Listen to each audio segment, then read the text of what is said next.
Welcome to another episode of Artsy AF podcast. I'm your host, Andrew Norris. Thanks for being here. This week I have the wonderful Molly Gardner or just Molly Gardner, as I know her, as my guest. I'm down here in New Orleans where Molly moved this year, and we talk about that move. We talk about overcoming wrist surgery on her painting hand, talk a lot about mental health, about teaching. She's got a class upcoming. It's a retreat, 8 hours a day painting intensive in Colorado with other artists Seth McMahon and Gabriel Welch. I'll put the link to that in the comments. And this week, my newest patron is Chelsea Jewett. You can find her at Chelsea Jewett Art on Instagram. Go over and check her out. And if you would like to support this podcast, head on over to patreon.com/RTAF podcast. Really helps me out. If even just 100 people were subscribed at $4 a month, that would be a big boost and an immeasurable help to me. My goals are to be able to pay someone to full-time edit and shoot video for this podcast. Obviously, other things like getting better and newer equipment come to mind, and really just making this a sustainable practice for me. Anyway, let's get right into it. Here is Molly Gardner.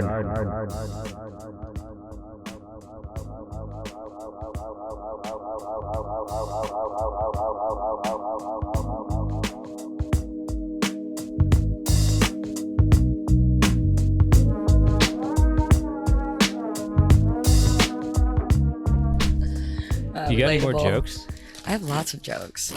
Do I say the repeats? Repeats. Let's hear the best ones. Oh, gosh. Oh. Molly Gardner, ladies and gentlemen. Hell yeah. Here we are in New Orleans. Hi. I finally came to visit you. I know. I mean, finally, it hasn't been that long. I'm stoked y'all are here. Dude, yeah. Have you had a lot of people visit you? I have. I mean, considering so, I've had like 4 of y'all this month in like 21 days, pretty much straight, besides 3 of them. And then Steven, Bobby, and Curtis came down, and that was really cool. Shouts. Sweet, squishy Scarlett. Scarlett came down here. Yep, Raina, we've got... Oh, yeah, let's talk about the guests we have here. So okay. For everybody listening on the audio, we've got some, what are these called? Squishy melons? Squish Mellows. Squish Mellows. Okay, sorry. Squishy melons? Either way, I kind of like my name better, but I'll go with Squish Mellows. Yeah. You bring that a little, let's swivel it. Just swiv. Just a swiv. Just a swiv? Yeah. Just a swiv. There we go. Just a skosh. All right, and they're little like stuffed animal. This one's a butterfly? Thank you. Okay, yeah. I had to let you figure that out on your own. Obviously. Then we have a dragon named Miles, a catacorn, that's a cat, and a unicorn for the uncultured, named Rebecca. We've got Hallie, who's a beautiful narwhal. Oh, yeah. And then we have Joy here, who is a flying squirrel. So I sit at home in the studio a lot. I like rainbows and squishy things. So this is my squad. We hang out a lot. They're great. They're pink and teal and just all kinds loads of fun. So basically we're having a stuffed animal party, you know. And that's what New Orleans is all about, is just being weird. Right? Yeah, exactly. It really is, though, which is super cool because, I don't know, I'm a big old weirdo, and everyone here has fit my vibe completely. Hell yeah. Like, since I've moved here, every person I've met, I feel like I've known for a very long time. Nice. And when I came back after visiting for the first time to be like, do I really want to move here? Do I just have it, like, did I have a nice time? Yeah, everyone here is a vibe. It's nice to be back in the South, too. So we really miss you. I know, I miss y'all. But thankfully, I live in a cool place. Yeah. So y'all will keep visiting. It's not like you moved to Iowa or something. I always say Ohio, and I'm sorry. I know both places are beautiful, beautiful places. Nature, awesome. Ohio's got a lot of greenery. Yeah, it does have the Serpent Mound. Yeah, it has cool stuff. It's got Cleveland, really beautiful city up there. Sorry if you live in Cleveland.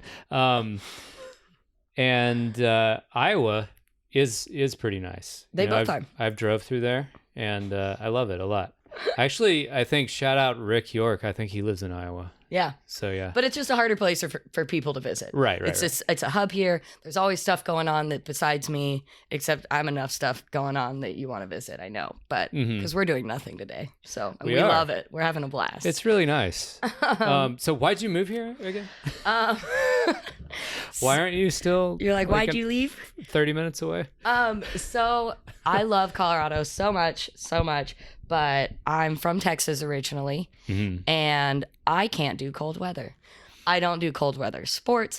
I hate the dry weather. Like I still sound like an old woman when I say that, but it's true. And I've been looking for a new place to live for like 4 or 5 years. And then when I visited here last January, right before COVID and everything, or during, and we didn't know. Shout out to that. I visited and I was like, that's it. I was like, that's the place. And I wanted to come down when nothing was going on, but I was like, that's New Orleans. Nothing. That doesn't happen. Right. And then I ended up being able to come down during COVID and really do nothing. Like I stayed with a friend and walked around a lot by myself. Of course, all masked up. We love that. And I still just loved it, even without like a fun event. It was a tipper event when I first came down. Oh, right. Yeah. And so when I came down after that, there was nothing. And I just loved it. The weather, everything's like a rainforest, which I'll see over the like days y'all will be here, but just like it's lush, beautiful, humid, hot, closer to water, which is a big part. I can drive to the beach in 3 hours. And the art scene here is big, right? Which is definitely like a transition because getting into an art scene in a new place is always a challenge. Especially I've realized because super dedicated painters stay inside all the time. Right. So like and so do I. So like how will I meet the people? And it will happen, but like community takes time. And that's been like a reminder I've been giving myself because I'm like, I need my painter friends because I loved like in Denver having y'all to be like, hey, you want to go sit and paint and not talk and then be able to like just sit and work together because it gets pretty isolating. Shout Squish Mellows, working by yourself all the time. Right. But it does happen. But so the art scene here is popping. And I know that I'll find my little squad eventually. Because it took me years to find like all y'all, you know? It took us like 3 or 4 years. Yeah. Really? I lived in Colorado in 2013. We all met 2016, 17. No. Wait. You and I, me and Steven met at the end of 2013. Yeah, no. All right, let's argue about this off mic. You're right. He's right. He's right. Okay. Thank you. But it also is different because the music and art scene isn't as connected here. That's the other thing. True that. Like live painting's a huge thing in Denver. Here, it's just different. It's a little different, but I'm super grateful for it. All the people I have met, again, are just so kind, and I'm super grateful for my little fam out here already. Have you thought about, it's something that I just thought might work is like, what if you made, say, like a Facebook group that was like New Orleans painters and just see how many cool people you could catch that way? That could be a really great idea. I want to do once like COVID is a lot more under control. I would like to do like art days in the park and even stuff like that. But even right now, just with how high the numbers are and low the vaccination rates are here in the South, I'm going to keep it chill. But it's pretty crazy. Like we came down here at just the perfect time. You did, but at least we really like each other's company. Yeah. So we can just sit here. So if we don't go out, it's okay. It's okay. Y'all can come back and we'll do the whole New Orleans experience. Yeah. Your studio is really cool. I really like what you got going on here. Thank you. I'm super stoked on it. And you own this house. I own this house. Congratulations. Yeah, thank you. I'm very, very stoked on it. Yeah. It's a whole thing for sure, but I'm super grateful for this opportunity. I love all my neighbors. My last place in Colorado, I lived there 8 years, never met or talked to my neighbors. I've been here. Yes. Within a week of living here, I know all my neighbors. We have each other's numbers. We get each other's packages. Like you wave to literally everybody in the South. Oh yeah. That's just how it what's goes. up. Yeah. Yeah. Do you like that a little bit better? I do. It's interesting because the vibe is different in Colorado for some reason. Like again, amazing place. I come from the South, so it may be that kind of like I just resonated with it more. I didn't like small talk in Colorado. Here, people will small talk with me real quick, and I don't mind it. And it's interesting. I noticed that when I was visiting before I moved. I was talking to someone. I was like, okay, bye. And he was like, okay, bye. Yeah. And it was just short, pleasant, nothing else. They just wanted to say hi and we were done. Yeah. And I really appreciate that. That's kind of an art. I feel like that the South, or like, people from the South have mastered it is. Just by growing up there, because you know that it's small talk, and you don't have to have some sort of way to get out of it. You just are like, well, see you later. Yeah. And then you see them later. Exactly. Or you don't. And it's totally fine, and no one cares. It's like that John Mulaney joke. Yeah.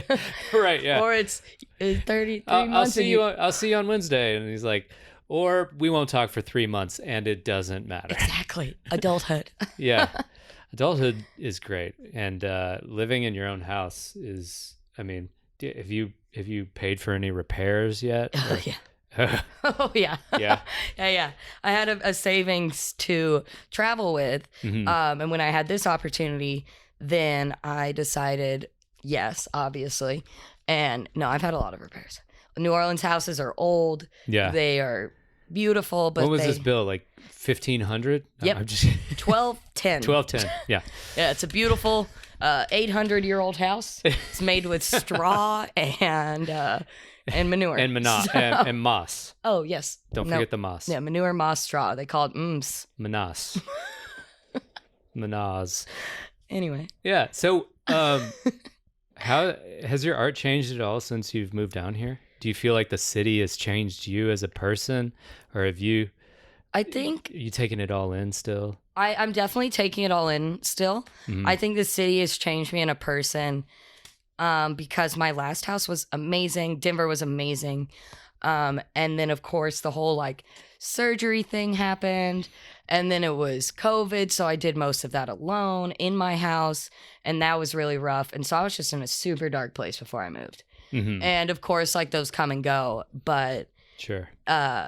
Yes, I step outside every morning and it's like 85 and really thick, and I'm just like, oh yes. It was kind of nice to sweat today. I gotta admit. It was, yeah, and like even it just feels better.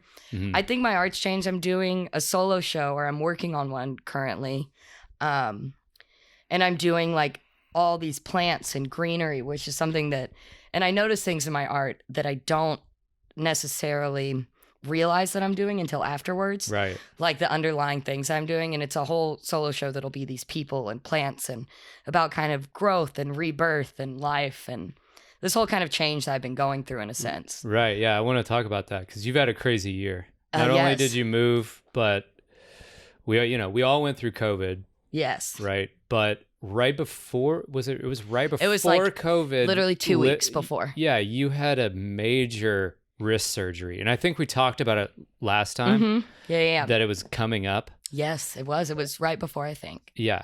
So, I mean, if you want to just I'll go in on that. Yeah, and yeah. like, let's see what comes up. Sorry if y'all have listened to this part before.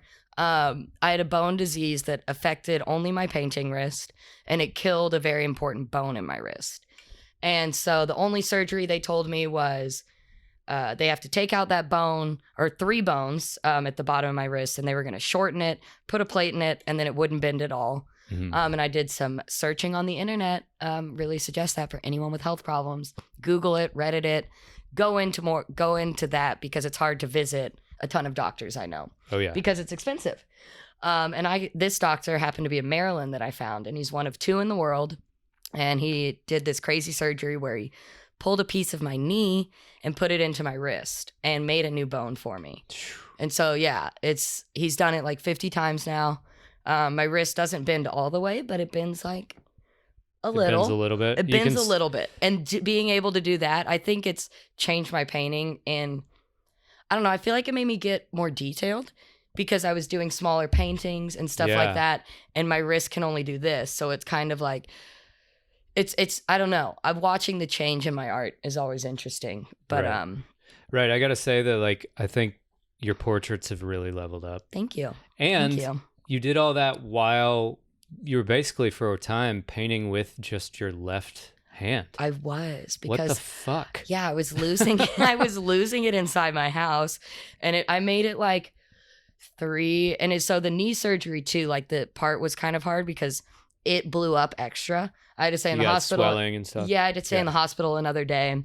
And so that recovery almost was more painful than my wrist. Like my wrist has taken longer at this point but it's getting there. Mm-hmm. But so I was sitting in my house and like my dad left because he came and helped, thank bless. And then when he left, I was like, hey, take some Purell. I think some shit's about to go down. And he was like, pshh. And I was like, okay. And then he was like, oh, okay. So he left. And then 4 days later, we were all put into quarantine. Yeah. My doctors told me, don't see anybody. We don't know what this is. So then I couldn't have anybody come over that was planning on it to come and help take care of me. So no one could come. So you were going to have like physical therapy, but then you couldn't? Well, no, Or... like friends couldn't come and cook for me. Ah, so like my friends were going to like yeah. come by. Crystal came by a couple times, but then her roommate kind of started to be, in my eyes, a little irresponsible because I just didn't know. We didn't know what it was doing. Right. You know, and my immune system was super low. Right. And my doctors were like, don't see anybody. So for like the majority of it, I was by myself, like hobbling around without being able to use the right side of my body. That's a lot for sure. Still mentally dealing with that for sure. What, maybe not what, but how did you like force yourself to paint with your left hand? That sounds like kind of the most tedious and just difficult things I could think of doing. So was it like to keep you mentally sane or? So I started before anything because my right hand was donezo anyway. I actually, a video popped up on my phone recently, which I didn't even know. I've kind of forgot I had started doing it.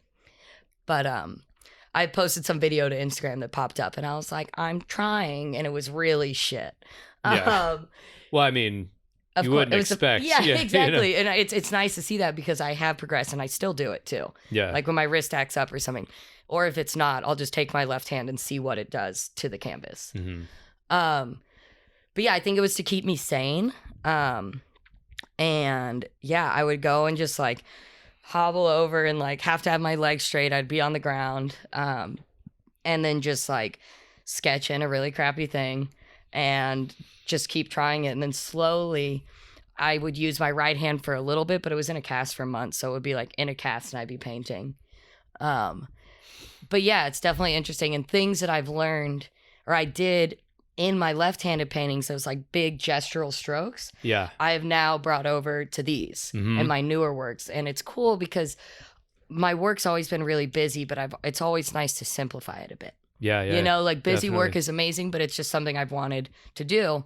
And with the left-handed stuff, I've now bring over some of those skills I learned with that and just harnessing the left and right brain. I think I don't know if each hand is connected different. I think it's like supposedly the right hemisphere of your body connects up to the left. That's what I thought. Hemisphere of your brain.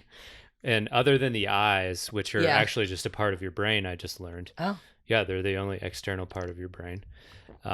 I think that it splits like that. You know, neither of us are scientists or anything, but well, I listen to some other podcasts. So once, yeah. Yeah. But yeah, I think also I think that I'm pretty sure this is true. Like the left hemisphere is about language and rational thought and logic, and then the right is the creative, free thinking, non-linear part of your brain. And I always thought the opposite, which very probably means I'm true or wrong. I mean, and you're right. Yeah. Okay. So I bet you're right. Yeah. But it was cool to see the different things that my left hand did. And I'm going to be doing a workshop with Mike Dempsey, actually, Madhouse Art. Shouts. And when is that? It's August 19th to the 22nd. Sweet. In Colorado at a beautiful hemp farm. And I'm going to be talking about all this because I think it was a super cool thing. Kaya. Sorry, my dog. No, it's okay. Sweet. You know what? She'll figure it out. Hopefully she doesn't knock over the I've got a sweet blind tripod. dog that Kaya sit. Okay. It's all right. I've got she's very smart. She is. Sorry about that, y'all. She got up, but she remembered where everything was, even though we moved it. And so anyway, so I'll be talking about that, but I thought it was cool because it's interesting to see the progression through all the art. Like these pieces were the first abstract pieces. Yeah, I remember those. I don't know if you can show pictures on the Patreon. We can also put up just some pictures Yeah. in general. And it's just cool to see it transform, but I definitely noticed through the left-handed painting what I've taken with me from that. And as much as it sucks, I don't know, there's always lessons in something. There's going to be some, like, rainbows after rain. I mean, coming here, like, there's, of course, like, I feel like we all are kind of, not all, but a lot of people are getting, with a second round of COVID, I know a lot of people with, like, a second round of problems, which is interesting, you know? But there's always rainbows after rain, and we always learn stuff from said experiences. So it's nice to look at what I learned last year and, like, with all the crazy shit. What did you learn about yourself through, like, forcing yourself to paint left-handed? And oh gosh, man, you know, it reinforces that. I mean, just drive. I have a lot of drive to do this. Yeah. And any time that I feel not driven and not like I'm doing enough, it's like, no, look at what I did. Yeah. And you know, and I think there's milestones in all of our lives where that happens. This was a big one, but even little ones, like you can look back at yourself a little bit of time ago and be like, damn, look what I did. That's fucking cool. Not bad. No matter where you're at in life. And I think that's a important thing to recognize. And of course, like, your troubles are an important thing to recognize. Like, it's not like, oh, everything's great, everything's perfect, and just whitewash over that. Right. It's like, no, that fucking sucked. But also, shouts to that, because if you didn't have that, where would you be? You wouldn't have learned all those things about yourself. You wouldn't have learned that you had the strength to pull on to get through the tough times. Exactly. So next time when you have a tough time, you can be like, I'll probably have like a slight mental breakdown. I mean, you got to let the pressure valves release a little bit. A good 12-hour cry is nice every once in a while. Mm-hmm. And then be like, no, you got this, bitch. Let's do this. Fucking, treat yourself right. Give yourself the space. Mm-hmm. I think it's hard for a lot of artists to love themselves or validate themselves. Imposter syndrome. We were talking about that, I feel like. Yeah. And I think we all fall victim to it. Yeah. And like knowing that all these people and imposter syndrome, do you want to describe that for? I would say it's the feeling that you get when you look around and compare. I think compare is the key word, because you feel like the trick is to compare yourself to who you were last week or yesterday or whatever, right? Not to compare yourself to Dali or and Picasso even people like those Cause people or whoever it is, like. But even the superstars, I feel like I've heard stories like, I forget what pop stars did something, but they were like, every time I walk on stage, I'm afraid that I'm going to be like, do they really like me? Is this okay? Like, I wish I could remember who it was, but like this happens with a lot of artists, and it's like not just artists at our level. Exactly. Not like painters, but like pop stars.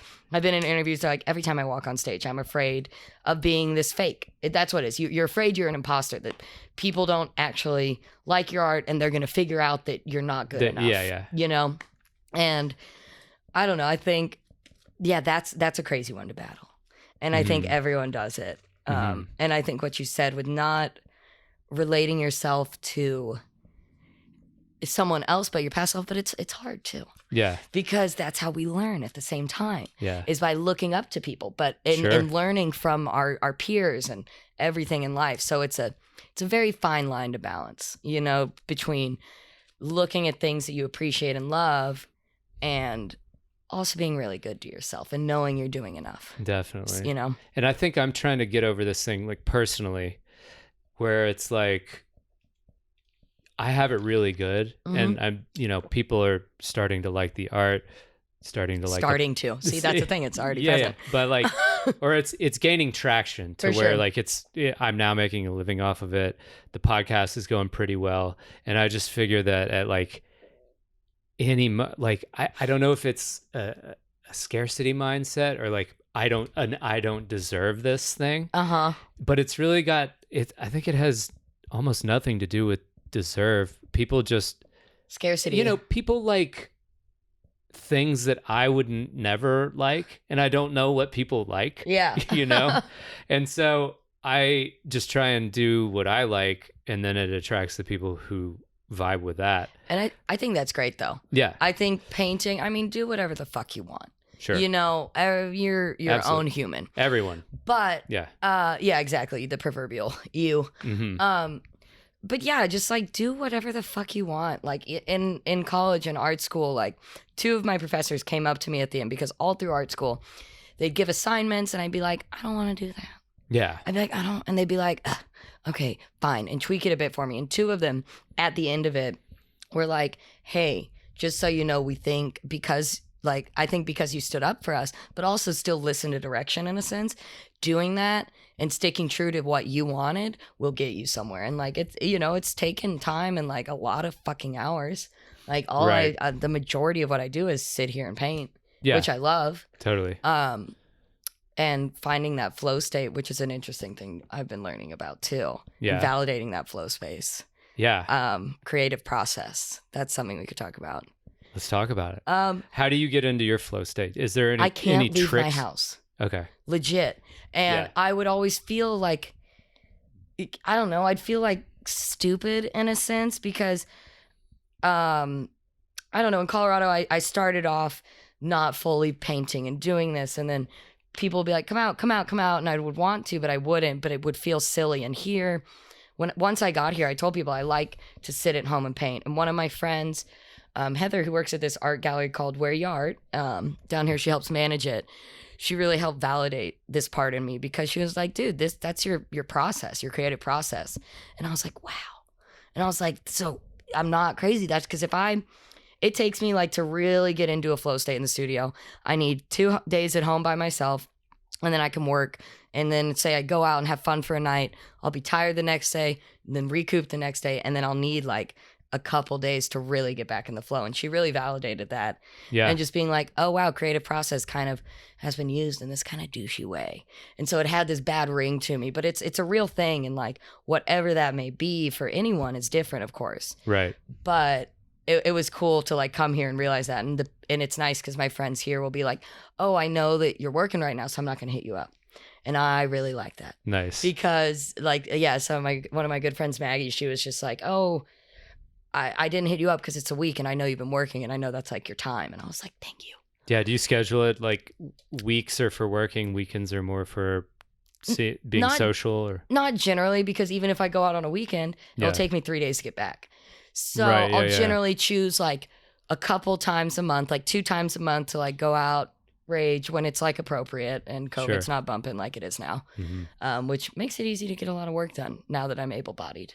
Yeah. Hell yeah. Which is cool because last COVID I couldn't paint much. But yeah, it's cool and it's kind of nice to have come here and set those ground rules and people be like, yes. Respecting the boundaries. Yeah, and it's really nice. Of course, all my Denver friends are fucking amazing. Right, Just of want to hang course. out, so Yeah. it's no shade or anything. Right. Right. But it is nice because that flow state and me being able to be like, this is what I have to do, is not leave my house. Yeah. And that's why when I moved here, I settled very quickly. I made this like I've only been here like 5 months. Yeah. And I homed it up real Oh, quick. it's very homey. Yeah, and it I was love like it. this within like 2 months, if that. Yeah. So I'm stoked. Yeah. I Well- think it's so much about momentum. Yeah. And that doesn't get talked about enough. Like even just the momentum of like vibing in your space that you've created Mm-hmm. for a few days, you got to kind of like get that running start over the course of a couple days before you can really leap into the air and fly around, you know? Exactly. Yeah, But it's a cool thing. We love it. for sure. Let's see. Oh yeah. So let's talk about your paintings. You got a solo show coming up? Yes. That's dope. When? So I haven't decided yet. At first, I had this like hard deadline. I was like, okay, this is the date, blah, blah, blah. And then I realized that I just moved to this new amazing city. You know, I have a little money saved, which is nice. So I can take my time because it's hard with a solo show. You can't sell the work you're working on. Right. So it's like That's the trick. that is the trick. And like I mentioned earlier, it's going to be about, it's like this new human form that I've been working on, and then growth and all these things. So it's like kind of people, plants, all that together. And I used to do animals. This may have like one animal, but it's mainly like flora and fauna. Mm-hmm. What kind of plant is that, by the way? Not to This derail is your thought. oh gosh, you did. Is it a fern? A dumb cane. Dumb Peace cane. lily. Peace it's a lily. peace lily. Nice. Sorry, guys. Didn't mean to call you that. So you're You're not a dumb cane. I'm a smart cane. Yeah. That's a good joke. Cricket. Those are crickets. I can't do a good cricket. No. It's real hard. But your show, it's about rebirth. yeah, and growth. rebirth, like growth, and like this kind of like, hopefully after all of this, people have talked the Renaissance thing, like, there's always, and there is like forest fires, growth after rebirth, serious problems, rainbows after rain. Like it is like with dark, there is light that comes after it in one way or another. Right. Even though that loss is still there and valid, and those feelings are valid. What's that Japanese pottery called? Kintsugi. Yes. I just did awesome. During quarantine, or possibly when a past partner had passed, I think. I was like, David Shaw. Yeah. When he passed, I had I think the entire year, he passed in December, and the entire year also came up. And I spent 3 days just hysterically crying and making art. And I ended up taking I'd never done a self-portrait, and I took some pictures of myself, and then I ended up painting one of those. Yeah. And then put some little cracks where I put one on my head because, of course, my mental state was a little broken from COVID and just everything, and surgery and losing a friends that year. Yeah.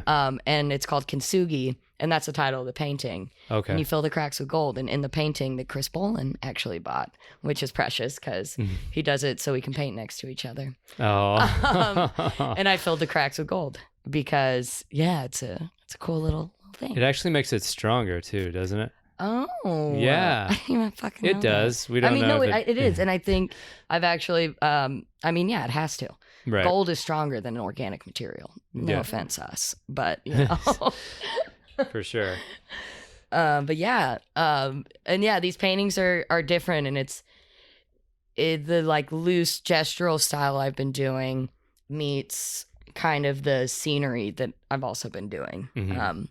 So I've noticed also in your newer paintings, you have, it's mostly portraits or full figures of women, and their hands are reaching out to the viewer, and I guess the right term is foreshortened. Is that what it is? I've always, it's just perspective and foreshortening, and that's it. There are two of them like that, I guess, too. Well, because there's this that one and then skull. the other one. There's this one with the skull too. Oh yeah. That was before surgery, even though. Okay. I've always enjoyed playing with foreshortening and just that. Forced perspective. Exactly. Yeah. I've always enjoyed doing that. I've done it in a bunch of paintings. But I think obviously, 10, 12 years later, I don't know how long, years later, it's getting better. Mm-hmm. But yeah, because the skull one, the hand one, I just did a flamingo one where I photoshopped it. I basically blew up the head a bit and just changed the photo on Photoshop. Because I think it just, if you don't have a perspective vantage point like you do in your paintings, you'll have that final horizon. The way far away. Yeah, it kind of just gives it a little more within that only just the form. Yeah. Because you give the perspective with the foreshortening in that singular object versus having that if I don't choose to have a background. Right. Or a literal background horizon. Right. It's not like a landscape. Since yeah, you're doing and yours aren't figure. either. That's why I was not landscape, but you know what I mean. There's a point. Dreamscape. Yeah, I don't know there what we to go, call a it. Dreamscape. Yeah, that's a pretty cool word, I guess. But Dreamcast. Oh, we got neighbors. We don't hear them much. They're great. We love them. Shouts. Cindy, John, Haley, Lil John, her kid. Forget his name. He's having fun over there. He is. That's not him. Oh, okay. He's probably Too small 15 to pounds. Okay. And in her arms. Nice. He's huge. Biggest baby. So, okay, so you're still making more paintings for this body of work coming up? I am. And then what I'm trying to do is pepper in other pieces that I can sell. So that's kind of you asked about the show date. Little rewind. We're pushing, yeah. Originally, I was going to do a set date, blah, blah, blah. And then I realized I'm in this new city. And I should enjoy it a little. And sure. There's no reason. I'm talking to a few galleries in Florida, Austin. Nothing really here yet because I just don't have that network. Colorado a little bit. And just Florida's Miami, which is an amazing place. And then Austin, I lived. Denver, obviously, I lived. and I haven't set on a place, and I decided I'm not going to rush it. And so as I'm making these paintings, I'm also making like some commission work on the side and just going to like take my sweet time with it. Yeah. Because I'm in this new place. Before I was like, no, I have to be this. I have to do this. Right. It's like, no, if I'm financially stable, why don't I go soak in the city and the reasons I moved here? Absolutely. Yeah. I feel like like setting a deadline is a double-edged sword, because sometimes it really like pushes you to get a lot of work done. Yeah. But then it can also like push you to get a lot of like not as great work done, you know? And there's a time and place for both. For sure. You know, like had I like, you know, I'm here for deadlines. If I'd been here, if I didn't have a crazy wrist surgery, if everything wasn't so emotionally fragile in my little mind and most of our little minds, because we all had our shit this year. Just be easy. I'm like, okay, be easy on myself and all of us, you know? So you moved here in February, right? Mm-hmm. On Fat Tuesday, I bought my house. Oh, nice. And there wasn't any... There were some low-key parties, but I didn't do those. Me and one of my best friends, Lena, they had house floats. So instead of the parade this year, everybody decorated the front of their houses. And sweet. It was like, it's wild. I still can't get the Google map off my phone. What do you mean? What do you mean by that? There's like a plug-in, and it's like, here's all the house floats. Oh, cool. You can't get it off. Why would you want to? Because I can't read Google Maps. Oh. I'll show you later. Okay. Me and my friend, one of my best friends here, Lena, we drove around and looked at house floats together, and I moved in that day. Nice. And it was a snowstorm in Texas. Everyone's power went out. All my shit got lost for 2 weeks. I didn't have any of my things. It was in Texas. It got stuck in Colorado. Oh. All my paints froze. So I lost all my supplies when I moved here. Damn. Which was kind of interesting because, and real quick, I have to say shouts to all my supporters and buyers. I did a flash random print sale. Right. And some people just donated, and I raised almost all the money to buy new paint. By sending out, I just said, I'm going to do a grab bag, this much for prints, and I thank you. Yeah. It really means a lot. And for sure. Because I didn't finance for $1,000 in paint. It was a little under. But it was interesting because I financed, or budgeted rather, for all new things. Like I was like, okay, I'm going to spend that traveling money to get all new things. But I did not factor in that. Right. So I was super grateful for that. And it was kind of funny because I got rid of everything else in my life. Not everything, but major things. A lot of things. And the last thing was my paint, which was kind of funny. I was like, you know what? I was like, this sucks, but this is awesome because I got to buy all new Nova paints. And it was so satisfying, like very depressing, opening all my paint and tossing it. Open it, toss it. Because everything had froze. You know, everything it took. I'm just curious, what happens to paint when it freezes? It becomes like wet, silly putty. Ooh. You could poke it, it indents a little. And then it's interesting because some of the colors made it. Yeah. Some didn't. A lot of the golden soft bodies did. But I still just I know you use golden. Was it like the bottles, the liquid? It was the tiny little ones. Yeah. Which is interesting because those are thinner. Uses, right? Kind of. To get the gradients? Yeah, possibly. Yeah. It's not the bottle because the Nova's thicker, which you think would. Right. I don't know what happened because some of the anyway, Novas made it. Fucked them all up. Yeah, and like one or two of the Novas made it. But I forgot why even. So I moved here. Everything was fucked, of course. But, you know, it can't go smooth. You know, in a move, you know something's going to happen. Nothing's ever totally smooth. No, so it took my things about 3 weeks to get here. Yeah. I was in an empty house for a while. That was pretty weird. Spooky. Played some Justin Bieber to get up every morning, I think. I straight up would be like, Alexa, play Justin Bieber, Peaches. Yeah. Like, I was right when that song came out. Apparently, that's what gave me life. Nice. I appreciate all music. Totally. So how haunted is your house? I don't think it is. It's never flooded. Okay. Yeah, all parts of New Orleans will flood. Other parts won't. If there's ghosts here, they're cool. They're chill. Very quiet. Yeah. I've had a house I think that was haunted before in Austin. Respectful roommates. This house. Yeah. My roommates. Yeah, Kaya's pretty chill. Oh, the Squish Mellows and Kaya, plants. And all the ghosts. Yeah, all the very quiet ghosts. I forgot I should be holding. Yeah, that's Raina. Raina. Yes. Hi, Raina. Yeah, Steven got me that. All the the Patreon subscribers will see me, what would you call this? Swaddling a young It is. You'd probably need a stuffed little animal holder for butterfly it. thing. Yeah, I would need like A swaddle. Rags. Not rags. Sorry, linens. Linens. Unfit parent.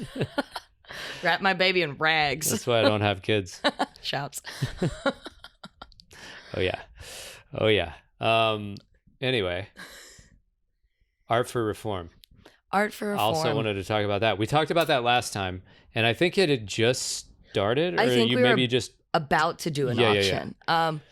Art for reform started with just explain it for people who might not have heard it, and then we'll talk about all the great things y'all did this year. Cool. Art for reform started with this idea I had. A good friend of mine was in Puerto Rico and talked about the earthquakes and stuff and how they were very underfunded. Mm-hmm. And I think as artists, especially if you're able to make a living off your art, that's like a privilege in a sense. No, even though it has a lot of difficulties that come with it.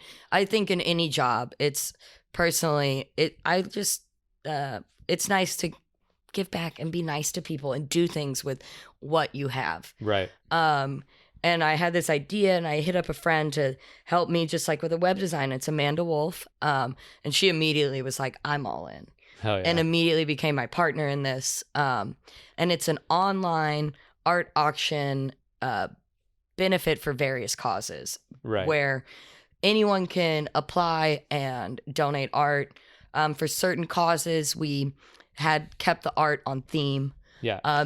Just so it didn't get lost, because some of the messages were like, so first we had 4 auctions this year where we raised almost $20,000 total. Damn. Yeah. That's awesome. Shouts community, artists, everything, people who shared everything. And the first one was Puerto Rico earthquake relief. Then with, of course, the protests and riots, the George Floyd, everything, we did BLM, and then we did ICE detainees. And the most recent one was ocean conservation. Woo. Yeah, fucking. I donated to that one. Yeah, you did. Thank And you. Did I think I donated the earthquake thing too. I think you did. Remember. You donated to a couple. And that's the thing. It's like, even for the artists, you can't do all of them. Yeah. Like, so even if you share it, you like it, you do anything, it's appreciated. For sure.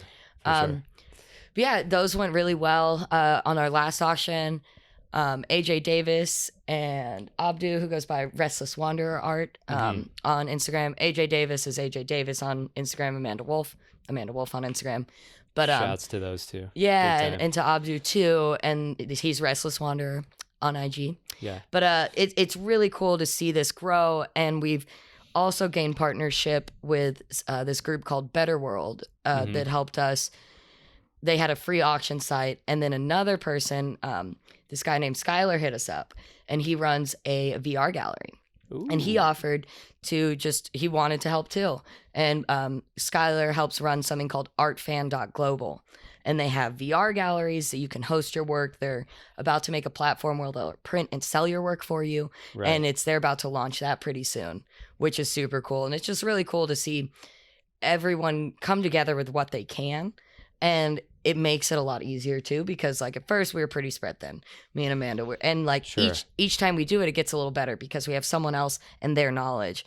Like Abdu went to school for not marketing possibly, but something like that we did not do. Right. And he is on it, and it's amazing. And like AJ can hop in with the graphics, and Amanda knows web design and all this shit. And I talk, so I can do the social thing. Yeah, you're a social connector. Yeah, exactly, for sure. You know everybody loves you. I love You've everybody. Introduced me to a lot of awesome people. Yeah, I like connecting people because friends helping friends is what's up. And I'm sure we talked about this in the last episode, but like if I see a connection, then I'm like, yo, this would be cool. Yeah. And it's like, if it doesn't work, it doesn't work. But a lot of times it does. Yeah.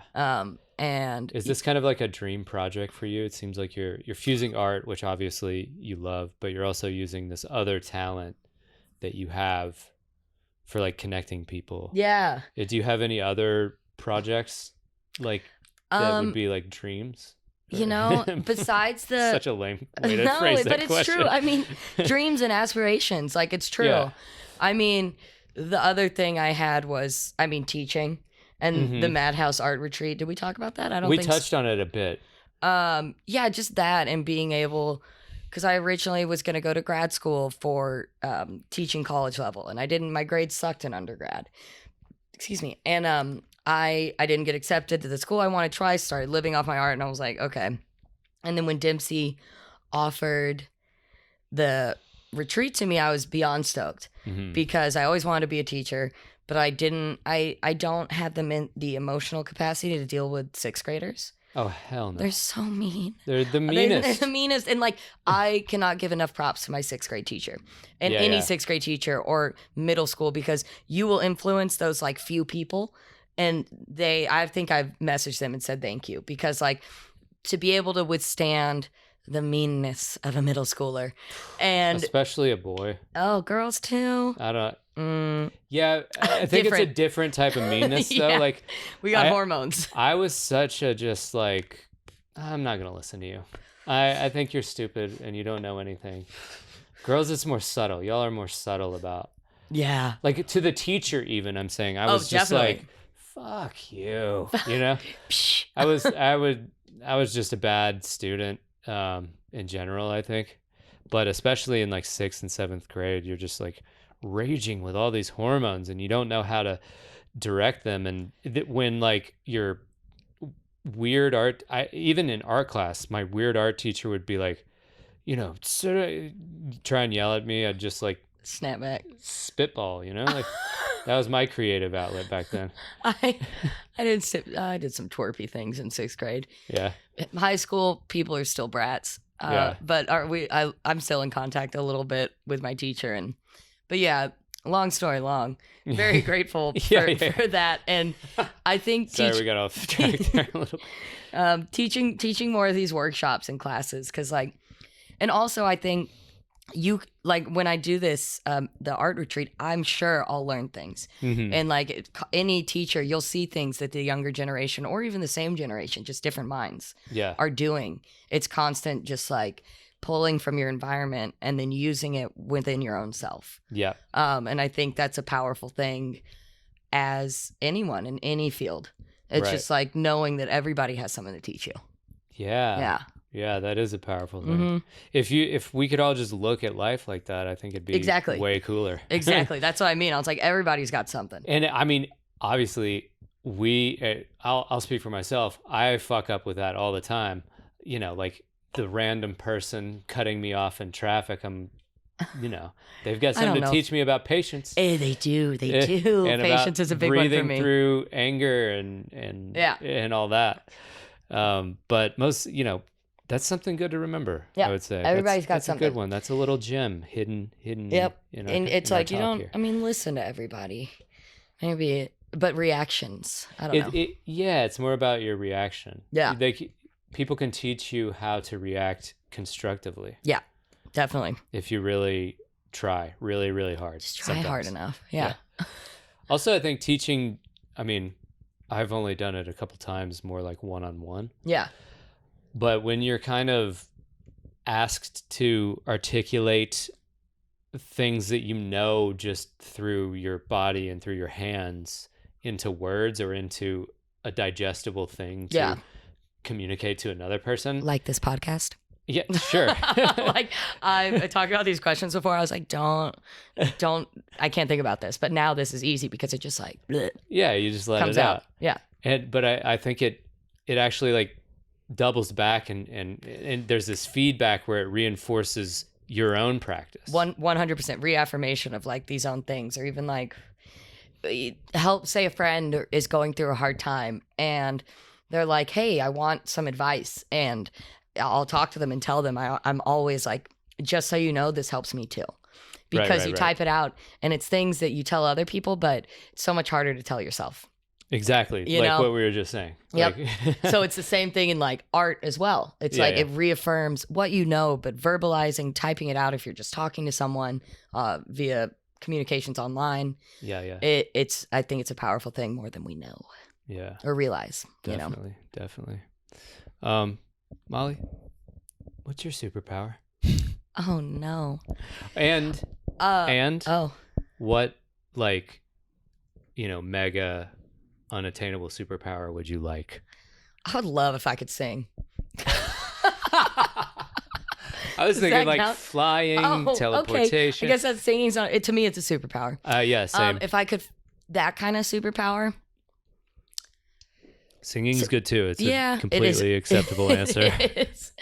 I've always wanted teleportation, but then I've always had this other thing that like, would that take away the specialness of being able to travel and do these things? Right. And then you wouldn't have the time to sit with what you've learned. So as much as I would want that, I'm not sure if I would choose that. And the whole relationship you have with other people would kind of probably be devalued a bit. 100%. Because you'd be like, oh, I can just 100%. And then I'd be in New Orleans and like maybe time travel.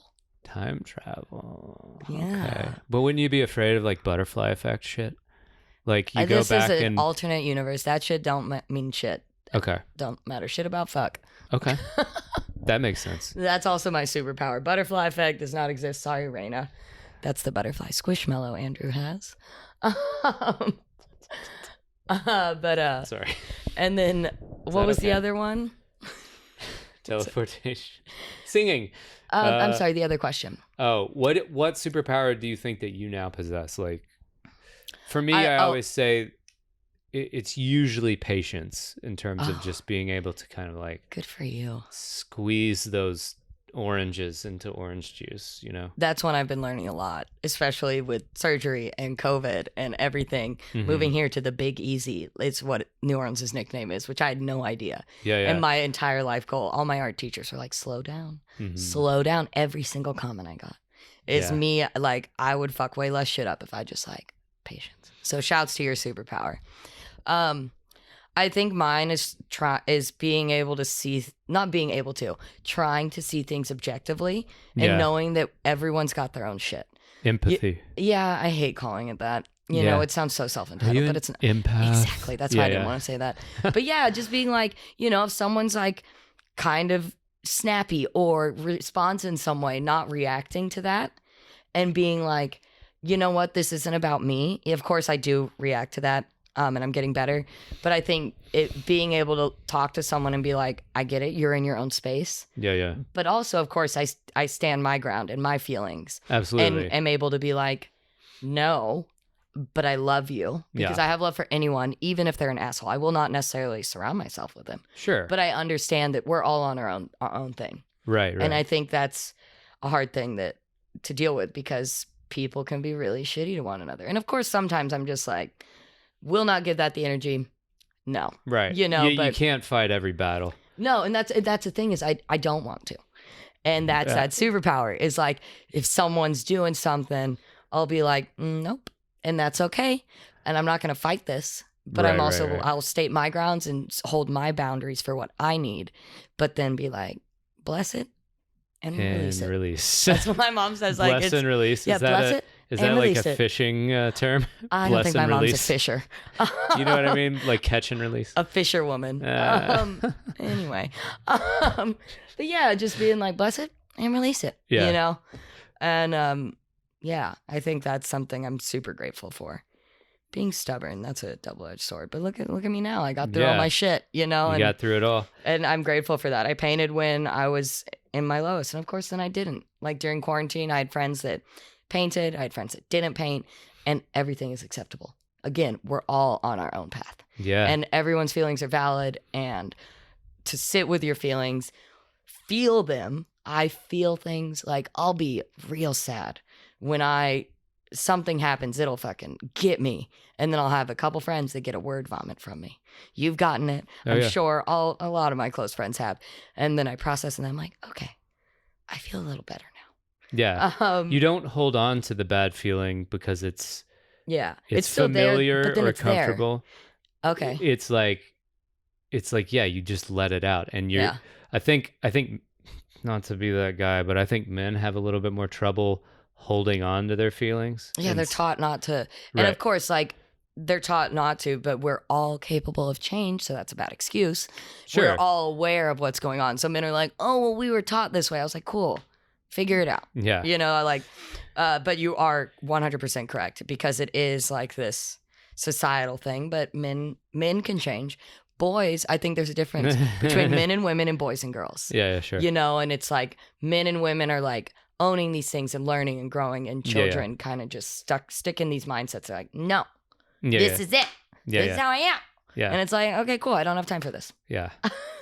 Yeah. And also I think like just emotional pathways that you've been over and over and over before tend to become, even though they suck, they tend to become familiar, or they can suck. Yeah. They're familiar. So you want to be comfortable in that familiar emotional state. Definitely. And it takes some sweat and some pain and some just being uncomfortable to learn how to deal with it. Definitely. Right? And to learn how to transcend it, for lack of a better word. Switch your thought process. Yeah. And I mean, getting into like states of like depression and sadness, and like even since moving here, you know, I was in this super depressive state, and since coming here, people will be like, oh, how are you? I'll be like, I'm fine. And then I'm like, wait, no, I need to actively change what I'm verbalizing, because like, of course I've got like some new health things and all that. And like, it's lame at times, but also if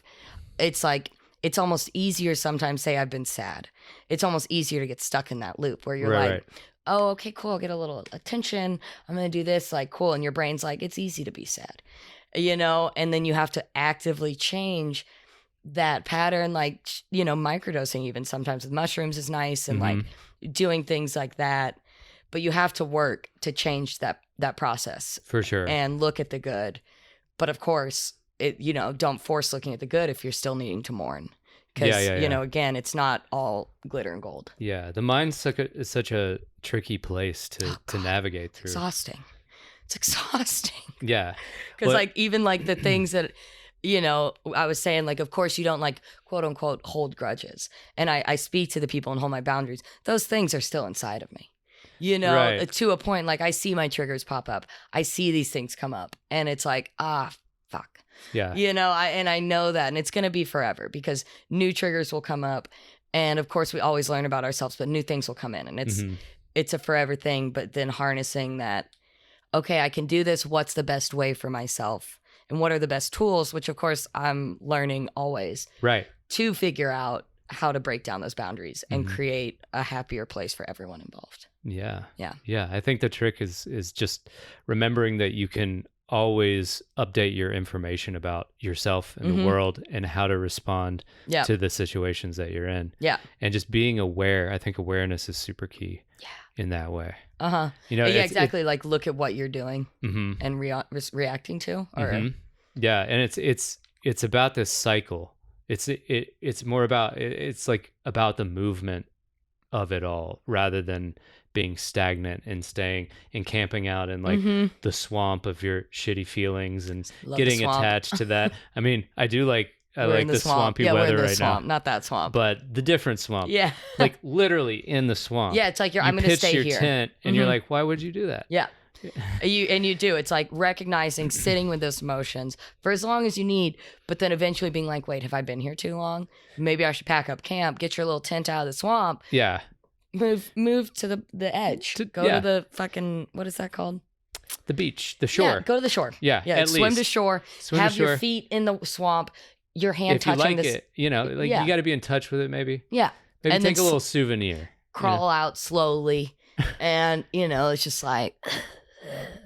Trudging up onto the beach, and then eventually become Swamp Thing. Yeah, I am a Swamp Thing.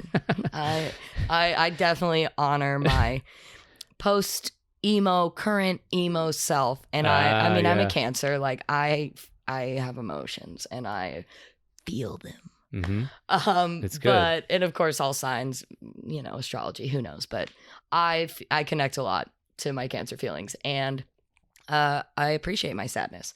I've got like 5 sad girl playlists on Spotify. Go find me, you guys. Molly Gardner on Spotify. Check out. You got like 8 sad girl. If you need to feel some stuff, got you. Yeah. Like, made a new one a couple days ago. Favorite emo band? Oh gosh, you can't do that to me. I'm doing it. You know what? Say Anything. Probably. There's a record, was and is a real boy. We'll listen to it later. I have it on vinyl. Yeah. Vinyl. Yeah, I got the vinyl. It's like 15 years old. Bold. It's amazing. I've listened to it 5 times this week. we've talked about this plenty of times, but I think that we're like 6-7 years apart. I'm something? 31. 5 years apart. Okay. Sorry. It was my birthday 2 weeks ago. Venmo Molly Gardner. Go for it. But we talked about how emo bands like have had such a short shelf life that even with a 5-year difference, like we know totally different bands. I was like, sorry, my face at Andrew's complete disbelief right now because their shelf life is not short. They are amazing. I listened to my emo music for 15 out of the 20 hours I drove here. Okay. I don't listen to it in the studio on road trips. I do. But let me name off some bands and see if you recognize what I mean. them. I think shelf life is just, it's a different word I was thinking. Okay. But you know what I'm saying? Like I do now. The pop and then the drop. Yes, definitely. You know? It's like we like even in 5 years, like different emo bands. Yeah. Definitely. Like I really was into like the Get Up Kids. See, and I listened to some, but not as much. Yeah. I was more like, I was a scenester. I did scene stuff. You know? But of course, like Taking Back Sunday, Brand New, all the classics. But then like the Hush sound, which I remember me and Bobby and you were in California. We were screaming all the lyrics and you were like, cool guys, I'm going to take a nap. But I don't even know how we got on this topic, but Say Anything is your favorite emo band. I think one of them. We were talking Incubus about isn't emo. It's more like alt. Incubus is pretty Okay, non-emo. that's another. I still have that CD in my car. Since I've been able to drive a car, I have a burned Incubus CD that I listen to. You know that's illegal, right? Narc. Fucking narc. I'm going to call the music police and no. What you got there? Oh, well, recently being down here in the swamp, I started to make some little fans. That's so steezy, dude. They're fun. It's called a flip fan or what? No, a clacker? No, the clackers are the big ones. The big ones. So these are little mini. These are just little folding fans. I think with... Do that again. We need some ASMR. Oh, yeah. I think something with art that's always Jared Lost Sailor Designs actually kind of taught me this and like spoke about it. Wearable art is a big thing, and wearable not just being you wear it, but like you can accessories. Hold it. Yeah, and like things like that. And it's always interesting to try and find, because not everyone can afford a fucking $2,000 to $5,000 painting. Right. Have the wall space, anything, and trying to find your niche market in those. Like I recently got a record player. I want to do some record slips and do stuff like that. I am now in a swamp and it's hot as hell down here. It is. And by the way, these really do work. They're fans. You know, they're amazing. I mean, I guess like, you know, everyone has known this for hundreds of years. I invented the fan. It's been a crazy year. But no, and it's like finding that little thing and being down here in this hot, humid weather. Everybody has fans around me. Yeah, everybody had their little pocket fans, and I was like, all right, yeah, I might get on that. Holler, they'll be on my website. $25 shipped. Molly Gardner Art Fans. I got a painting on them. Yeah. It's real cool, and yeah, I'm gonna buy one. Holler, thanks. Love that. Oh, yeah. So I wanted to touch back on this retreat you're doing. Yes. How long is it? What can people expect if they want to come out? And who else is going to be there? Yeah, definitely. So this retreat is going to be the 19th to the 22nd, which I know I said, of August. It's myself, Seth McMahon, and Gabriel Welch. Madhouse Art is putting it on. It's on a hemp farm in Colorado. Said a bunch of this, but what it's going to be is 3 intensive painting days. The class will be split up into 3, and also this is going to be an ongoing series. This is the first one that Dempsey Madhouse Art is doing, and there's going to be this going on. It's on this property with teepees. Food is included, lodging's included. There will be scavenger hunts, disc golf course. It's like a summer camp. I'm honestly so stoked because my summer camp as a child kind of shaped me into what part of the human I am today. Totally. So that's even more like touching. 20 spots, 8 hours or so painting a day, along with like small nighttime workshops. Yeah. Meals. Yeah, meals are included, vegetarian meals. I think there may possibly be a meat option because I know that's needed. If you can hunt your own elk, you can have some meat. Good luck. Yeah. No guns allowed. Yeah, just a knife. But or a fan. Or a fan. I don't. Hopefully these can't kill anybody because no. Very nonviolent over here. But I'm really doing a great job. You are facilitating this interview. And yeah, I'm really excited. The class was the students will be split up, have 3 days. Each day you switch with a different teacher. And I think it's really cool because all three of us are very different painters. Yeah, totally. And I'm stoked to see both those boys because I love them very much. It's been a long time since I've, especially the pandemic, been able to see either of them, and Dempsey as well. And I'm very excited. Little nighttime activities. Hit up Dempsey if you want to go. I think half the spots are sold right now. I'll definitely put a link in the description. Love that. Check it out, everybody. And yeah, beyond that, like, that's kind of what I'm working towards is that solo show and that workshop and just nesting. Nesting here, trying to, Nesting. And, with Raina and Jimmy and the gang. Joy. Thank you. Sorry, I just gave Andrew a death glare when he said Jimmy. Her name's Joy. I kind of name everybody Jimmy if I don't know their name. It's either Chris or Jimmy. That's funny. Those are the male names I give people that I don't know. Mine's Sean and Shannon. My fake name is Shannon. Oh. So if someone's like drunk and talking to me and not making sense, and they're like, "What's your name?" I'm like, Shannon. Shannon. Very nice. But yeah. I don't have a fake name. Yes, I do. It's Larry.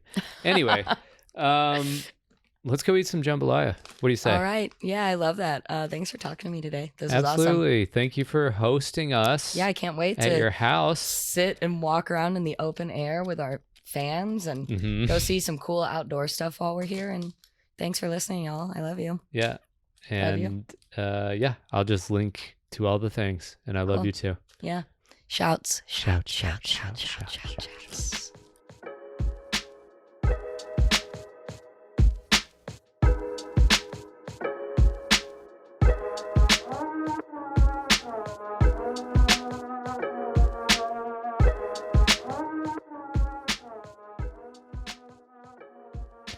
Thank you again for listening to another episode of Artsy AF Podcast.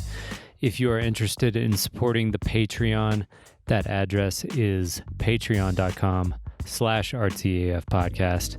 And I want to thank all my patrons. You guys keep this engine running. I couldn't do it without you. Go over there and check out the tiers I have available.